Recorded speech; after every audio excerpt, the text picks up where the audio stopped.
नमस्कार। महाराजा गंगा सिंह विश्वविद्यालय बीकानेर के द्वारा निर्धारित पाठ्यक्रमानुसार बीए प्रथम वर्ष राजनीति विज्ञान के सेकंड प्रश्न पत्र प्रतिनिधि भारतीय राजनीतिक विचारक के दूसरे अध्याय कौटिल्य में कौटिल्य द्वारा रचित अर्थशास्त्र का परिचय प्राप्त करेंगे। इससे पूर्व के वीडियो में हमने कौटिल्य का जीवन परिचय हासिल किया और हमने जाना कि किस तरह से कौटिल्य ने भारत को राजनीति ज्ञान से उज्ज्वल किया। मैसूर ओरिएंटल गवर्नमेंट लाइब्रेरी के लाइब्रेरियन रुद्रपतन साम शास्त्री को एक पांडुलिपि वर्ष 1905 में मिली। यह पांडुलिपि संस्कृत में थी। इसे ही कौटिल्य के अर्थशास्त्र के रूप में प्रकाशित किया। इसकी शुरुआत में शुक्र और बृहस्पति की स्तुति की गई है। अर्नेस्ट बार्कर का यह आरोप गलत निकला कि भारत का प्राचीन काल राजनीतिक चिंतन की दृष्टि से मरुभूमि है और प्राचीन भारत ने विश्व को केवल अध्यात्म दर्शन दिया है। 20वीं सदी के प्रारंभ में अर्थात 1905 में कौटिल्य के अर्थशास्त्र की खोज ने इस मत को पूर्णतः खंडित कर दिया और इसने यह सिद्ध कर दिया कि प्राचीन भारत केवल अध्यात्म में ही नहीं अपितु समाज दर्शन में भी किसी प्रकार से पीछे नहीं है। कौटिल्य को नंद वंश का विनाशक तथा मगध साम्राज्य की स्थापना एवं विस्तार के लिए ऐतिहासिक योगदान बताया जाता है। कौटिल्य मौर्य साम्राज्य का महामंत्री थे। कौटिल्य को सादा जीवन व उच्च विचार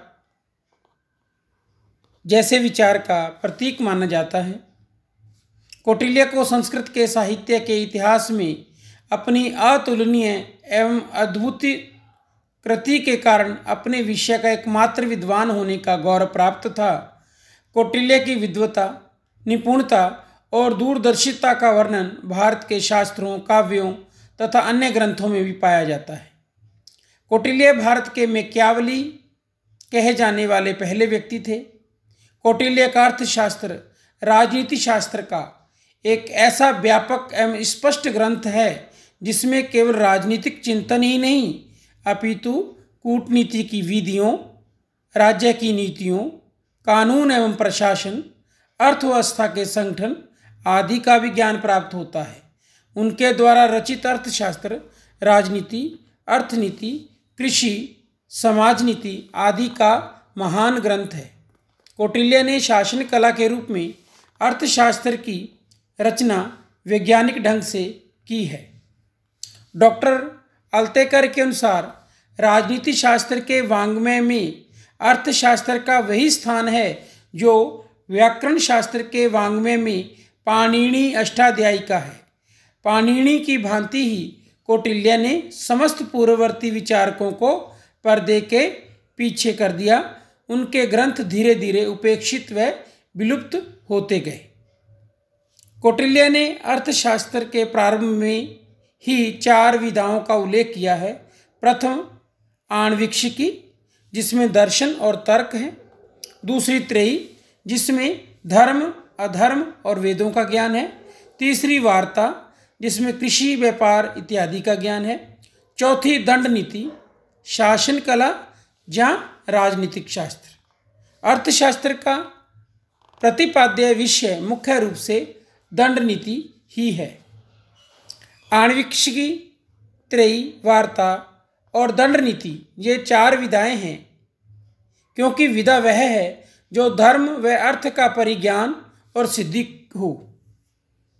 किंतु इनमें दंड नीति सर्वाधिक महत्वपूर्ण है क्योंकि अन्य विधाओं का मूल दंड नीति में ही है और संपूर्ण सामाजिक जीवन दंड नीति पर आश्रित है।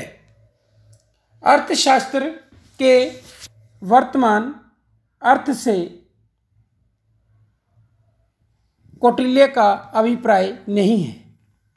अर्थशास्त्र से वर्तमान में इकोनॉमिक्स का अभिप्राय लिया जाता है, किंतु कौटिल्य का अर्थशास्त्र का इकोनॉमिक्स से संबंध नहीं है। यह बात आपके मन में पूर्णतः स्पष्ट हो जानी चाहिए। अपने ग्रंथ के आरंभ में आचार्य विष्णुगुप्त कौटिल्य ने, जिनका नाम चाणक्य भी था, लिखा है, मनुष्य से परिपूर्ण धरती को प्राप्त करना, प्राप्त की हुई धरती की रक्षा करना और रक्षित का संवर्धन करना।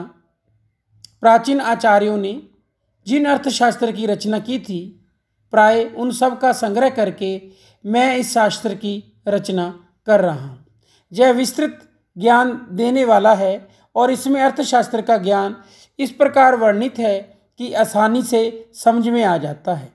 इसी तरह ग्रंथ के अंत में चाणक्य ने लिखा है, यह शास्त्र समस्त तंत्र युक्ति से परिपूर्ण है। इस लोक तथा परलोक के नियमों का पालन करने के लिए इस ग्रंथ की रचना की गई है। यह शास्त्र लोगों के हृदय में धर्म, धन और काम की प्रति रुझान पैदा करता है और उसकी रक्षा की व्यवस्था करते हुए अर्थ के खिलाफ अनर्थ को नष्ट करता है। कौटिल्य ने स्वयं के इस कथन से बात स्पष्ट हो जाती है। वास्तव में यह ग्रंथ राजा और प्रजा के परस्पर कर्तव्यों आदि के विषय में है। राजा और प्रजा में जो एक सामाजिक समझौता है, उसके संबंध में एक सैद्धांतिक बात वर्तमान काल के समाजशास्त्र तथा राजनीति के ग्रंथों से भी सीखी जा सकती है। राजा और प्रजा दो पक्ष हैं।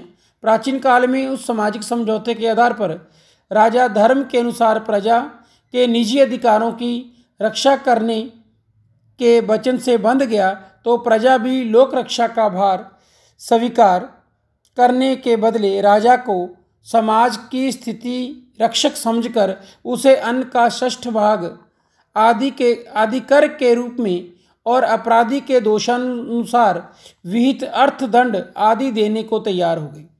यही बात इस कौटिल्य अर्थशास्त्र में विस्तार से वर्णित की गई है। आचार्य कौटिल्य का यह दृढ़ विश्वास है कि वर्णाश्रम धर्म का सुचारू रूप से पालन होने पर स्वर्ग और मोक्ष की भी प्राप्ति की जा सकती है। स्वधर्म का उल्लंघन होने पर समाज में कर्म संकर तथा वर्ण संकर का प्रसार होता है और ऐसा होने पर सारा समाज उच्छिन्न हो जाता है। इसलिए राजा का मुख्य कार्य यही है कि वह प्रजा को स्वधर्म से भ्रष्ट न होने दे। भारत में राज शासन नहीं, लोगों का शासन है, किंतु शासक तो गणतंत्र में भी होता है, वह राजा के स्थान पर होता है। कौटिल्य ने अपने अर्थशास्त्र में राजा और राज्य प्रशासन के विषय में जो जो वर्णन किया है, वह हम इस गणतंत्र प्रणाली में प्रत्यक्ष घटित होता देखते हैं। इस दृष्टि से कौटिल्य का यह अर्थशास्त्र कालातीत है। इसकी जितनी उपयोगिता ग्रंथ रचयिता के अपने काल में थी, उतनी ही उपयोगिता इसकी आज भी है, यदि इसके अनुसार राज व्यवस्था को चलाया जाए। तो इसमें कोई संदेह नहीं कि मनुष्य इस लोक के साथ साथ अपना परलोक भी सुधार सकता है। धन्यवाद। Thanks for watching.